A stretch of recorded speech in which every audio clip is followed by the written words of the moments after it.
இப்போ சித்தாமுட்டி இலைகளை பற்றி ஒரு காணொளி போடுறேங்க. இது வந்து ஒரு குறுந்தொட்டி அப்படிங்கிற ஒரு கன்ஃபியூஷன் இருக்குது.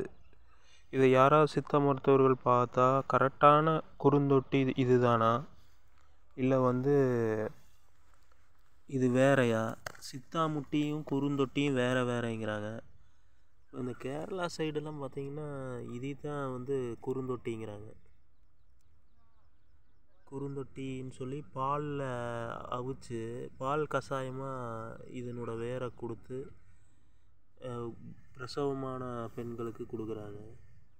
இதுதான் குறுந்தொட்டி அப்படின்னு சொல்லி கொடுக்குறாங்க. ஆனால் நம்ம சைடில் இது சித்தாமுட்டிங்கிறோம், குறுந்தொட்டி வேறைன்னு காமிக்கிறோம். மலை பகுதியில் வேறு மாதிரி இருக்குது, நம்ம சைடில் ஒரு மாதிரி இருக்குது. இங்கே பாருங்கள், இலைகள்லாம் இப்படி இருக்குது. இது வந்து தொட்டி மாதிரியே அமைப்பு உள்ளது. இந்த இலையை பாருங்க, இது இப்படி தான் இருக்குது. இதனோட பெரிய செடி தான் அது. இது வந்து பூ விட்டுருக்குது. இப்போ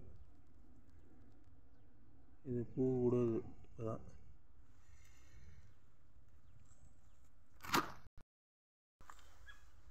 பாருங்க, இது பூக்கள் மஞ்சள் கலர்லேயும் இருக்குது, ரோஸ் கலர்லேயும் இருக்குது. இது பொடுதலைன்னு நினச்சிட்டோம் முதல்ல, அப்புறம் பார்த்தா இது சித்தாமுட்டி. இதனுடைய இதுதான் சித்தாமுட்டிங்கிறாங்க. குறுந்தொட்டி வந்து வேறு மாதிரி இருக்குது. இலைகள் பாருங்கள், இது இப்படி தான் இருக்குது இலைகள்.